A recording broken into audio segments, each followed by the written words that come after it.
প্রত্যন্ত চরে একসময় অবহেলিত ছিল যে হোগলা পাতা, আজ সেটি হয়ে উঠেছে হাজারো নারীর স্বপ্ন পূরণের হাতিয়ার।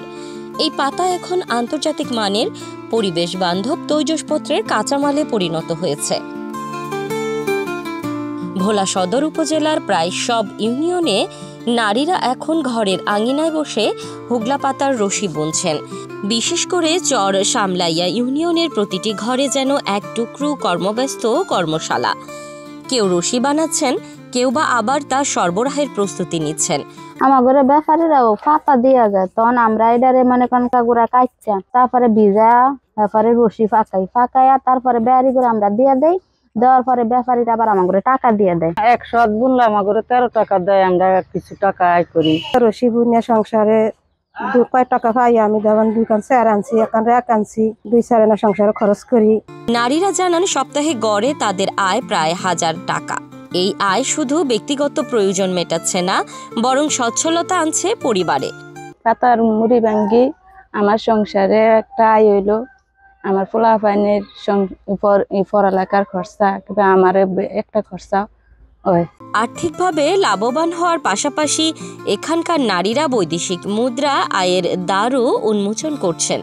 সরকারি পৃষ্ঠপোষকতা পেলে বাড়বে উৎপাদন এবং বাড়বে রপ্তানি, এমনটাই মনে করছেন স্থানীয় ব্যবসায়ীরা।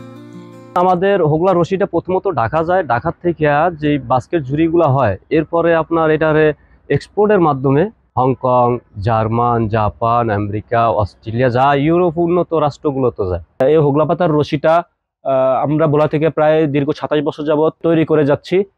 আলহামদুলিল্লাহ এখন পর্যন্ত আল্লাহ তাআলা টিকায় রাখছে। ভোলার যেই অবহেলিত পাতা, এই পাতা থেকে আমরা বৈদেশিক মুদ্রা অর্জন করতে পারতেছি। ভোলাতে ফ্যাক্টরি দিতে চাই, অনেক অর্থের প্রয়োজন। যদি সরকার যদি ওরকম আমাকে সহযোগিতা করতো, তাইলে আর কি আমি সফল হওয়ার এরকম একটা স্বপ্ন দেখি। হোগলা পাতা দিয়ে নারীদের এই উদ্যোগ সত্যি অনুকরণীয়। তাই তো সরকারিভাবে সব ধরনের সহায়তার আশ্বাস দিয়েছেন স্থানীয় জেলা প্রশাসক। ওদের স্বপ্ন পূরণে পাশে থাকতে পেরে আমরা গর্বিত। মহিলা শ্রমিক বিশেষ করে এই জেলায় প্রায় 40-50 হাজার শ্রমিক আছে যারা হোগলা পাতাতে দড়ি তৈরি করে, এবং এই দড়ি দিয়ে বিভিন্ন সোফা সেট, তারপরে এইখানে ভ্যানিটি ব্যাগ সহ আরও অন্যান্য অনেক দ্রব্য তৈরি হয়, যেগুলো আমরা বিভিন্ন দেশে রপ্তানি করা হয় বলে শুনেছি। তো আমি ইতিমধ্যেই ডিডি কৃষি মহোদয়ের সাথে কথা বলেছি, এবং এই বিষয়ে আমাদের যা যা করণীয় তাদের জন্য আমরা চেষ্টা করব। আর ঋণ পাওয়ার যে বিষয়টি বলছেন, এইটি আমরা ব্যাংক কর্তৃপক্ষের সাথে কথা বলতে পারবো। যদি কেউ আগ্রহী থাকে বা আসে আমাদের কাছে, তাহলে আমরা চেষ্টা করব তাকে সহায়তা করার জন্য। অবহেলিত এক উপকরণ থেকে রপ্তানি পণ্য, যা খুলে দিতে পারে অর্থনীতির নতুন দুয়ার। আর সেজন্য দরকার সরকার সহ সংশ্লিষ্ট মহলের যথাযথ পদক্ষেপ ও প্রয়োজনীয় প্রশিক্ষণ।